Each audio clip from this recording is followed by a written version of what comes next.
할렐루야. 좋으신 우리 하나님을 찬양합니다.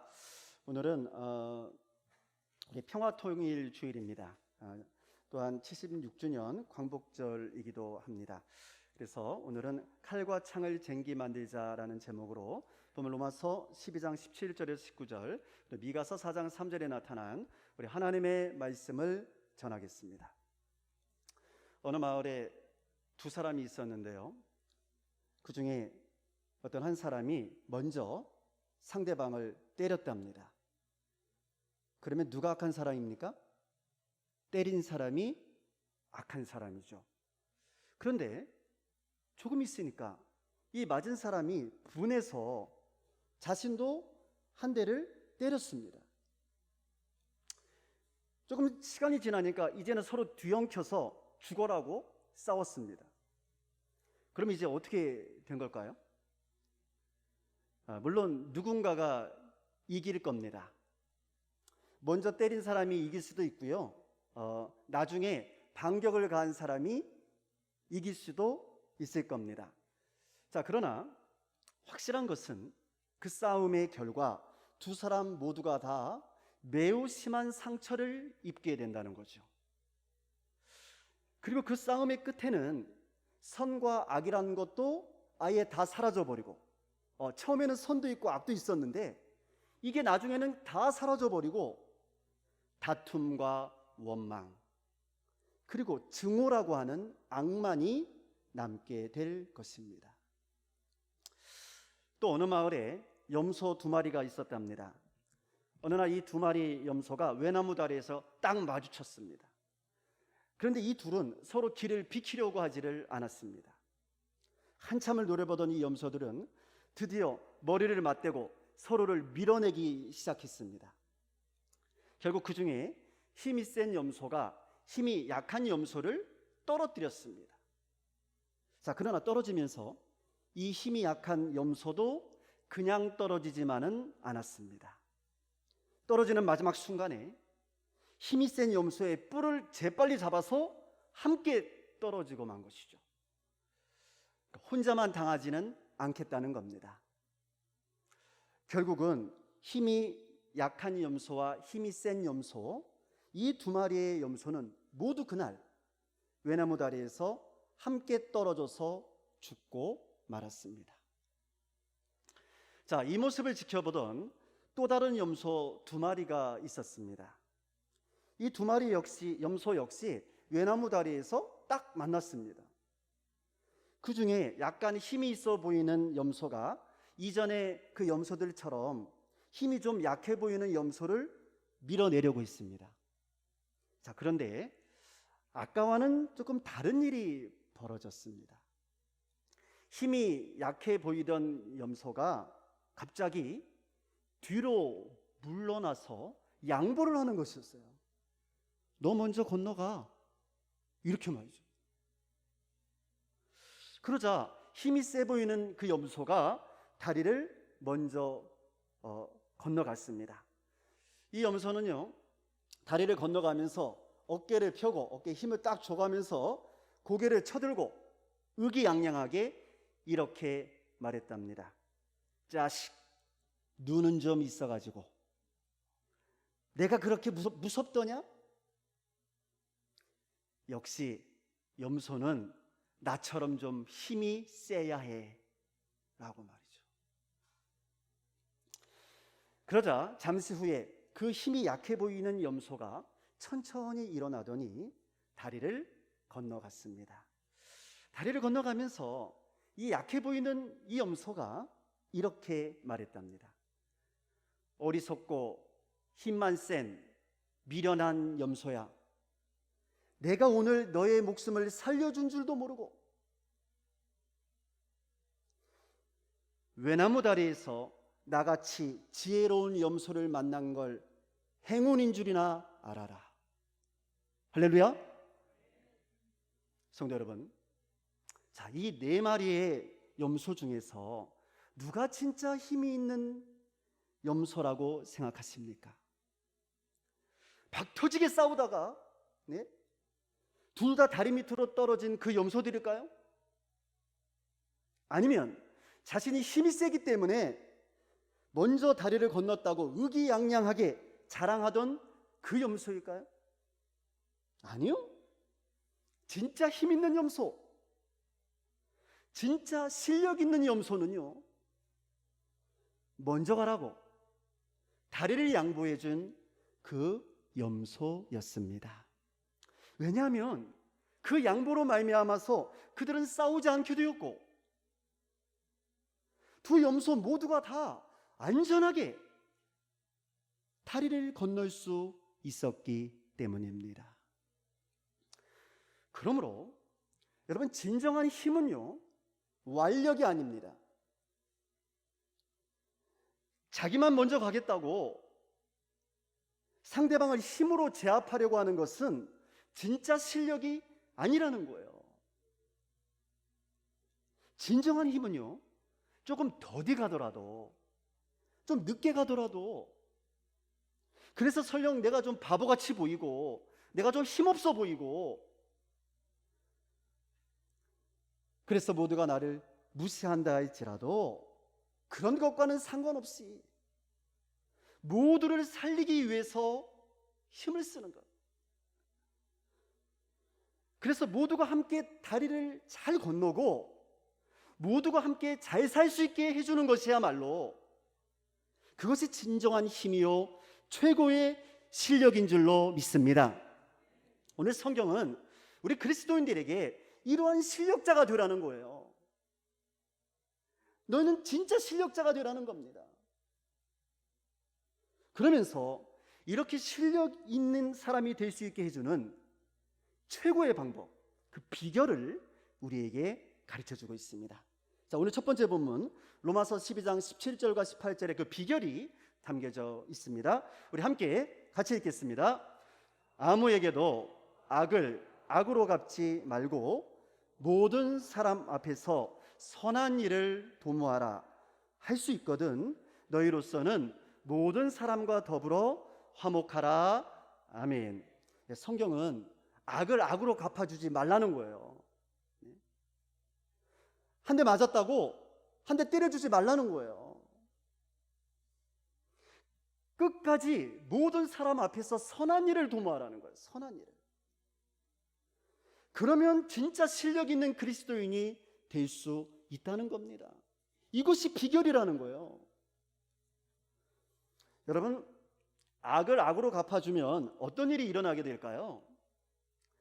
아마도 그 순간엔 속은 아주 시원할지 모르죠. 한 대 맞았으면 어떻게? 한 대 때려주면 되니까, 그것도 더 세게 때려주면 되니까. 그러나 그렇게 되면 또 어떤 일이 일어날까요? 내 펀치를 맞은 그 사람은, 그 상대방은 나에게 두 대를 때리려고 할 거예요. 그러면 어떻게 하면 되죠? 나도 두 대를 때려줄까요?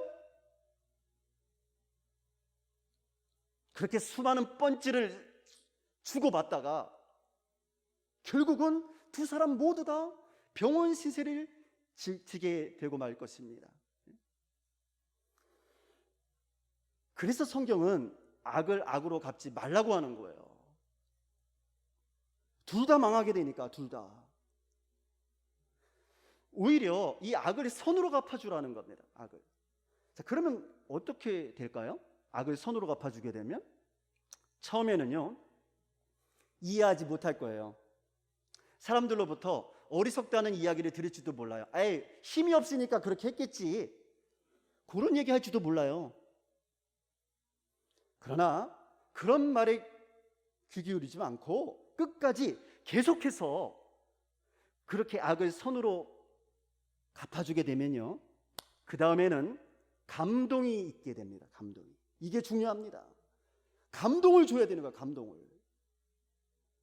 감동이 있게 되면요, 그 다음에 비로소 화해가 있게 되는 겁니다. 그리고 용서가 있게 되고요, 결국은 화목해져서 모두가 다 잘 살 수가 있게 되는 겁니다. 자, 그러면 누가 그 화해를 이루어낸 것입니까? 악을 악으로 갚아준 사람이 아니라 힘이 센 사람이 아니라, 주목 센 사람이 아니라 손으로 악을 갚아준 그 사람, 바로 그 사람이 화해를 이루어낸 겁니다. 화평을 이루어낸 거예요. 다시 말씀드리면 주목 센 사람에 의해서 화평이 이루어지는 것이 아니라 악을 악으로 갚지 아니하고 손으로 대해준 그 사람에 의해서 진정한 화평, 진정한 평화는 이루어지는 줄로 믿습니다. 성경은 오늘 우리에게 바로 그렇게 화평을 이루는 사람이 되라는 거예요. 그게 진짜 실력자라고. 예수님께서는 마태복음 5장 9절에서 이렇게 말씀하셨습니다. 화평하게 하는 자는 복이 있나니 그들이 하나님의 아들이라, 하나님의 아들이라 일컬음을 받을 것이며, 이렇게 말씀하셨어요. 화평하게 하는 사람이 하나님의 자녀라고 일컬음을 받게 된다는 거예요. 그러므로 악을 악으로 갚지 아니하고 선한 일을 도모하는 사람이야말로 진짜 힘있고 실력 있는 하나님의 자녀들인 줄로 믿습니다. 그렇다면 교회에서도 또한 사회에서도 어떤 사람이 존경을 받아야 하는 겁니까? 자, 누가 존경을 받아야 하는 거예요? 힘이 센 사람입니까? 아니요. 자, 그러면 높은 직분과 높은 권력을 가진 사람인가요? 아니요. 그러면 돈과 명예를 가진 사람일까요? 아니요. 마땅히 존경을 받아야 할 사람은요, 악을 악으로 갚지 아니하고 선으로 갚아주어서, 그래서 감동을 불러일으켜주고 그가 속한 교회를, 그가 속한 직장을, 그가 속한 사회를, 그가 속한 공동체를 화평하게 만드는 사람, 그가 속해 있는 공동체를 화목하게 만들어가는 바로 그 사람이야말로 최고의 존경을 받아야 할 줄로 믿습니다. 그런 사람이 큰 일을 맡아야 되는 거예요. 그래야 공동체가 평화로워지는 거예요. 왜냐하면 그런 사람이 진짜 실력자니까, 그런 사람이 진짜 그리스도인이니까. 화평케 하는 사람, 그 사람이 바로 하나님의 자녀이기 때문입니다. 자, 그런데 문제가 있습니다. 문제는 우리가 아무리 이렇게 악을 손으로 대해줘도 감동도 하지 않고요, 변하지도 않고요, 끝까지 악을 행하는 사람들도 있다는 사실이에요. 도무지 변하려고 하지를 않아요. 자, 그렇다면 이런 경우에는 우리가 어떻게 해야 하는 걸까? 자, 보면 19절은 이렇게 가르쳐 줍니다. 19절 말씀 함께 같이 읽겠습니다. 내 사랑하는 자들아, 너희가 친히 원수를 갚지 말고 하나님의 진노하심에 맡기라. 기록되었으되 원수 갚는 것이 내게 있으니 내가 갚으리라고 주께서 말씀하시니라. 아멘. 바로 이것입니다. 비결이 여기 있어요. 성경은 원수 갚는 일은 우리의 일이 아니라는 거예요. 그것은 하나님의 일이랍니다. 그러니까 우리가 그렇게 할 필요가 없다고 말이에요. 하나님의 진노하심에 그냥 맡겨버리면 되는 거예요. 왜냐하면 하나님은 모든 것을 다 알고 계시거든요. 네? 우리들의 마음의 중심도 알고 계시고요, 이 더 중요한 일이 뭐냐면 그 일이 왜 그렇게 됐는지 그 속사정까지도 하나님은 다 알고 계시다고요. 근데 사람들은 몰라요. 겉으로 드러난 것만 안다니까요. 가짜 뉴스에 듣고 현혹되거든요, 사람들은. 네? 거짓 소문에 현혹되거든요. 근데 우리 하나님은 다 알고 계시다고 말이에요. 다 알고 계셔. 그 속사정까지도. 따라서 우리 하나님이야말로 가장 정의롭게, 그리고 가장 공의롭게, 그리고 가장 공평하게 판결해 주실 줄로 믿습니다. 여러분, 이것을 믿어야 돼요. 이것을 못 믿으면 용서는 없는 거예요. 하나님의 심판을 믿지 못하면 여러분, 우리가 손으로 악을 이길 수가 없어요. 하나님의 살아계심을 믿고 하나님의 심판을 믿어야 합니다. 그리고 하나님께 맡겨드려야 돼요. 그래야지만 우리가 죄를 짓지 않을 수가 있어요. 아니면 똑같은 사람이 된다니까요.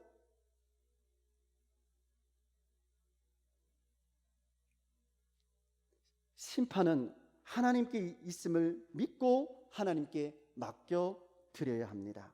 하나님은 우리가 우리의 손에 피를 묻히는 것을 원하지 않아요. 왜? 우리를 너무너무 사랑하시니까. 하나님의 자녀들의 손에 피를 묻히기를 원하지 않으신다고요. 그러므로 우리가 해야 할 일은 오직 하나, 모든 심판을 하나님께 맡겨드리고 악을 악이 아니라 선으로서 갚아주는 것인 줄로 믿습니다. 다시 말씀드리면 선으로서 악을 제압하라는 거예요. 악이 하는 똑같은 폭력의 방법으로가 아니라 선의 방법인 사랑으로. 여러분, 선의 방법은 사랑이거든요. 그러니까 선의 방법인 사랑으로, 용서로서 악을 제압하라는 거예요. 그리고 어떻게 해서든지 모든 사람들과 화목하기 위해서 애쓰고 노력하라는 겁니다. 어렵지만 노력하라고 말이에요. 왜? 우리는 하나님의 자녀들이니까. 성도 여러분, 오늘 우리는 8.15 광복절을 맞이하여서 평화통일주일로 예배를 드리고 있습니다. 어쩌면요, 남과 북으로 갈라진 우리 민족의 문제도 이와 같을지도 모릅니다. 우리 민족은 아직도 6.25 전쟁의 아픔과 분단의 문제를 해결하지 못하고 있습니다. 일제로부터 독립한 이 8.15 민족해방의 기쁨도 잠시, 우리 민족은 동족 간의 전쟁으로 인하여 이 6.25 전쟁으로 인해서 수많은 사람들이 희생을 당했습니다. 북한이 남침을 해서 우리 남한을 공격했지만 북한이 먼저 우리를 때린 거예요. 자, 그런데 결국은 남한도 피해를 입었고요, 북한도 큰 피해를 입었어요. 남과 북에 수많은 사람이 죽었고요, 남과 북은 씻을 수 없는 상처와 아픔을 겪었습니다. 그리고 그 전쟁의 아픔과 상처는 지금까지도 우리에게 고스란히 남아 있습니다. 휴전선이라는 이름으로 남과 북으로 나뉘어져서 아직도 서로를 향한 적개심과 불신, 그리고 마음속에 이 미움 속에 남과 북은 서로 총칼을 겨누고 대포와 미사일, 그리고 핵무기로 서로를 위협하고 있습니다. 성도 여러분, 남과 북이 이렇게 서로에게 총과 칼을 들이대고 무서운 첨단 무기들로 서로를 위협하면서 모든 문제를 힘의 논리로 풀어내려고 한다면, 힘의 논리가 뭡니까? 힘센 자가 이길 수 있다, 이게 힘의 논리거든요. 그러니까 힘의 논리로 이 모든 것을 풀어내려고 한다면 결국 남는 것은 전쟁뿐이 아니겠습니까? 자, 그러면 어느 한쪽, 힘이 센 쪽이 이길 것 같지만 실상은 전혀 그렇지 않다는 거예요. 특별히 현대전에서는 결국은 둘 다 외나무 다리 밑으로 떨어질 수밖에 없는 거예요.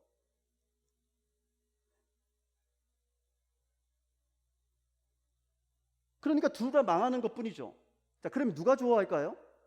네, 우리 민족의 비극을 틈타서 자신들의 이익을 얻으려고 하는 그런 우리 주변의 나라들만이 좋아하지 않겠습니까? 무기 팔아먹고, 네? 눈 하나 깜짝하지 않는다고요. 그냥 전쟁이 일어나면 우리 민족만 완전히 망하게 되는 거예요. 그래서 우리 하나님께서는 오늘 평화통일주의를 맞이하여 오늘 우리에게 이렇게 말씀하십니다. 자, 두 번째 본문인 미가서 4장 3절의 말씀입니다. 우리 함께 같이 읽겠습니다. 그가 많은 민족들 사이의 일을 심판하시며 먼 곳 강한 이방 사람을 판결하시리니 무리가 그 칼을 쳐서 보습을 만들고 창을 쳐서 낫을 만들 것이며 이 나라와 저 나라가 다시는 칼을 들고 서로 치지 아니하며 다시는 전쟁을 연습하지 아니하고. 아멘. 하나님께서는요, 이제 우리의 칼을 녹여서 보습을 만들랍니다. 창을 녹여서 낫을 만들랍니다. 다시는 칼을 들고 서로를 치지 아니하며 전쟁 연습도 하지 말라는 겁니다. 왜냐하면 우리 민족을 사랑하시는 우리 하나님께서는 우리 민족이 다시는 이전과 같은 그 무서운 전쟁의 고통을 맛보기를 원하지 아니하시기 때문입니다. 이제 다시 한번 더 전쟁이 일어나면 끝장이기 때문에 그 누가 이기더라도 아무런 소용이 없거든요.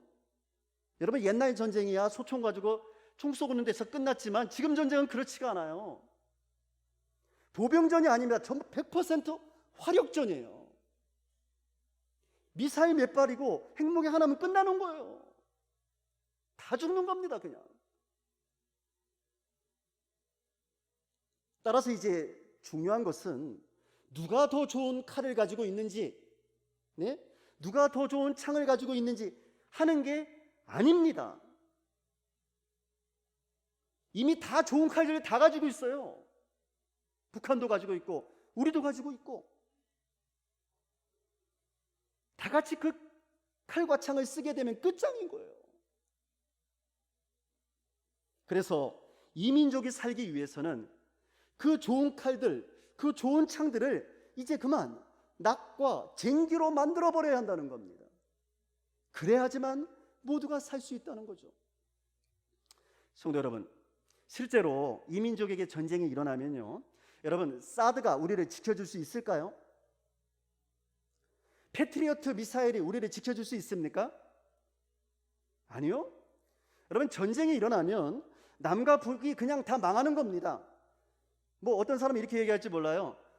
우리가 이길 수 있다고 말이죠. 물론 그럴 수도 있겠죠. 그러나 그게 무슨 소용이 있겠습니까?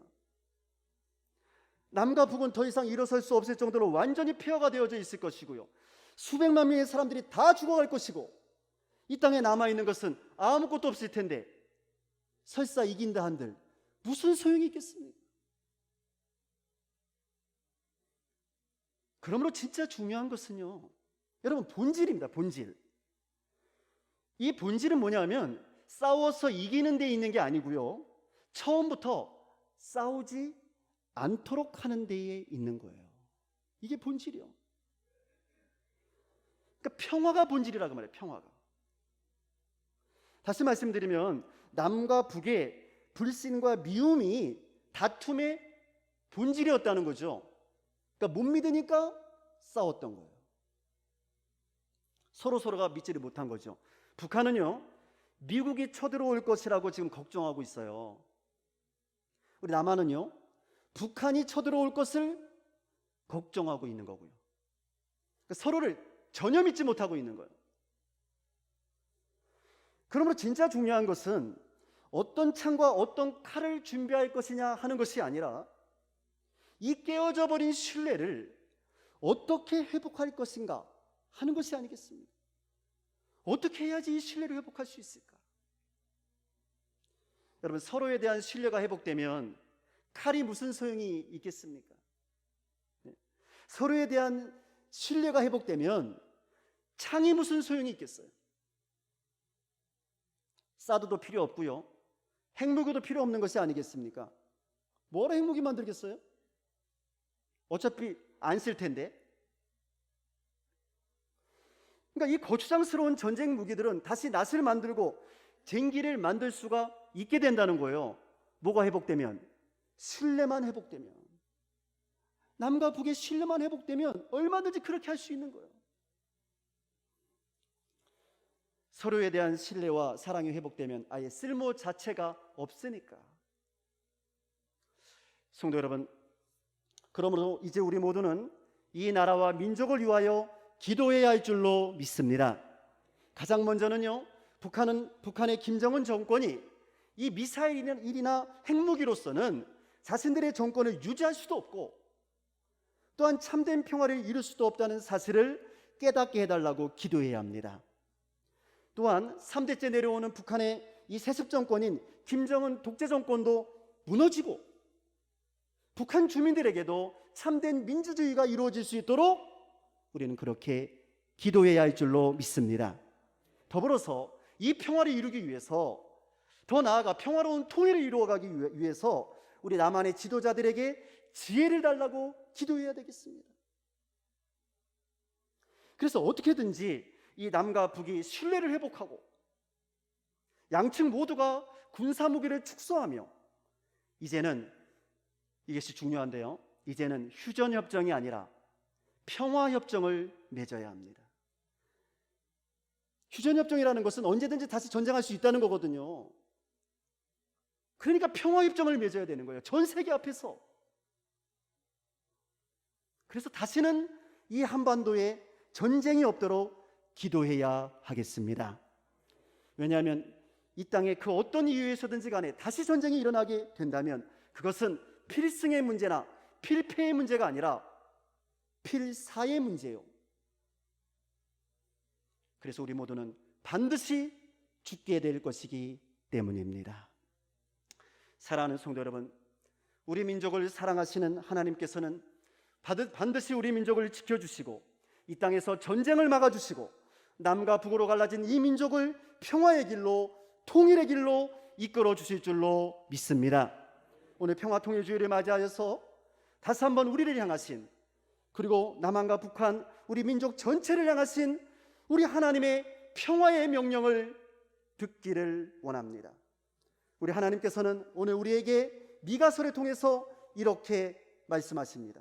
너희는 그 칼을 쳐서 보습을 만들고 창을 쳐서 낫을 만들 것이며 남과 북이 다시는 칼을 들고 서로를 치지 말 것이며 다시는 전쟁 연습을 하지 말지니라. 아멘. 기도하겠습니다.